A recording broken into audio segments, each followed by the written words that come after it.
represents. Honourable Leader of the Opposition. More proof today that this weak Prime Minister, has lost control of spending.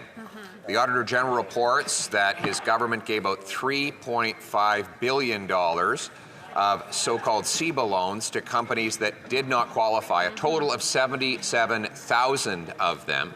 That's 10% of all recipients. On top of that, they then gave a massive implementation contract to high-priced consultants at Accenture who cost $200 million and farmed out a lot of the work to Brazil. Isn't it more proof that this Prime Minister is not worth the cost or the corruption? The Honourable Minister for Small and Medium-Sized Enterprises. Mr. Speaker, I find it ironic because for the member from the Mission, Maskey Fraser, actually sent me a letter advocating for CEBA loans to support a small business in his own riding. You see, Mr. Speaker, he understands the value of the CEBA loans because it was a lifeline for small businesses during an unprecedented time, and so we're going to continue to help support businesses, keep their doors open, keep their lights on, and keep their employees working. Mr. Speaker, I find it's unfortunate because yet this is another example of a letter that the Leader of the Opposition did not know about.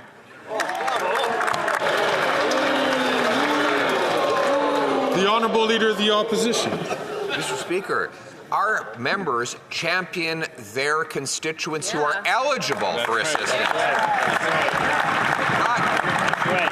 Not 77,000 companies that should not have received the $3.5 billion in misspent dollars. All this while Canadians are starving. Today, the hunger report is out from Feed Ontario, and there have been 1 million Ontarians who lined up 7 million times at the food bank after this Prime Minister brought in a carbon tax on the truckers and farmers who bring us our food.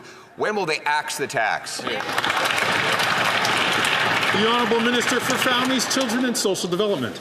Mr. Speaker, of course, we thank Feed Ontario and the food banks across this country who do amazing work. Let me quote from the report that was just mentioned. In June 2022, those over the age of 75 received a permanent 10% increase in old age security alongside inflationary increases. After that change, the percentage of food bank visitors who were seniors began to decrease. This, in addition to the measures we put forward for families, Mr. Speaker, we will continue to deliver for Canadians while they oppose at every opportunity. The Honourable Leader of the Opposition. Speaker, over the last 5 years, food prices in Canada have increased 37% faster than in the United States. That gap opened after the introduction of the carbon tax, which this government now, with the NDP's help, wants to quadruple.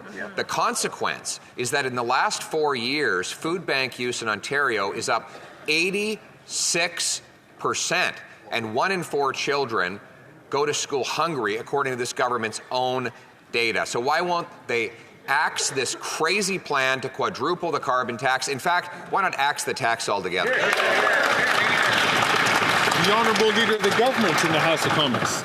Mr. Speaker, yet another example of the Conservative leader talking about one thing and doing another. Mr. Speaker, when it comes to supporting children, we have been negotiating school food agreements that are helping actually 200,000 children across this country, and yet the Conservative leader is opposed to that. He talks about lowering taxes, but last week he made every single one of his MPs vote against a GST tax cut for Canadians.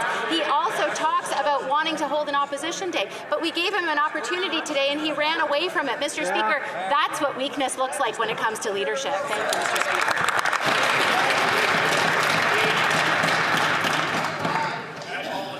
Speaker. The Honourable Member for Talbot.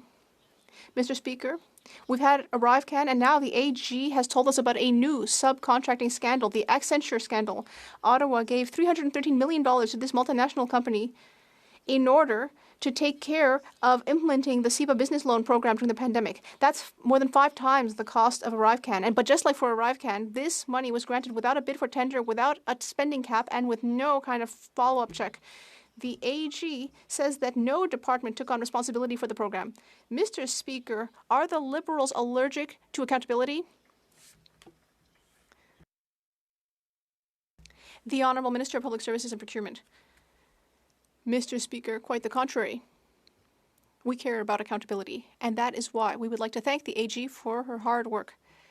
Her work is rigorous and important to raise again today.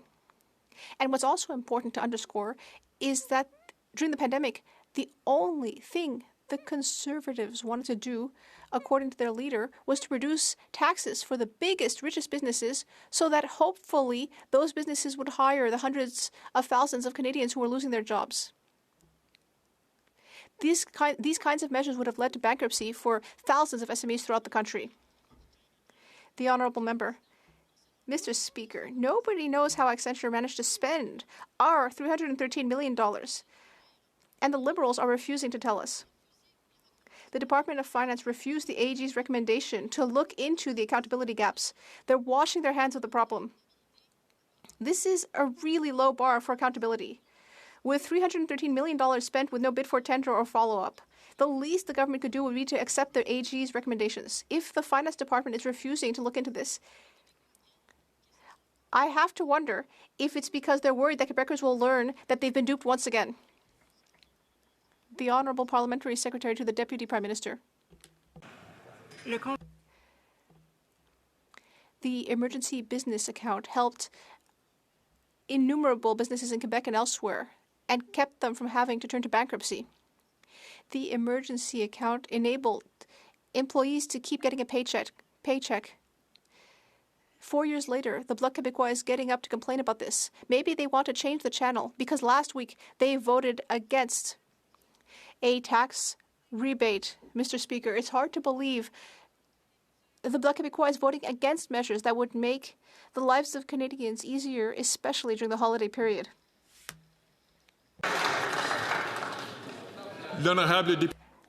The Honourable Member for Talbot.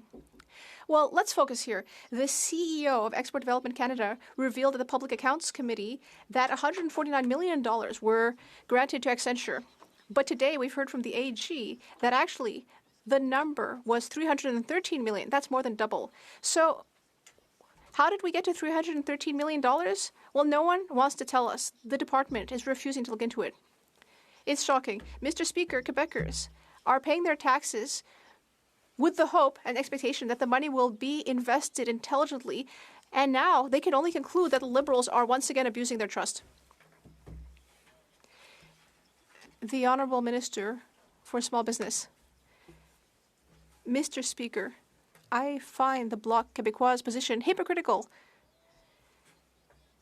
because they would have promoted policies that actually led to higher costs. Small businesses were just asking for help to keep their doors open and to keep people working, and we did help them. Small businesses know that we will always be there to stand up for them.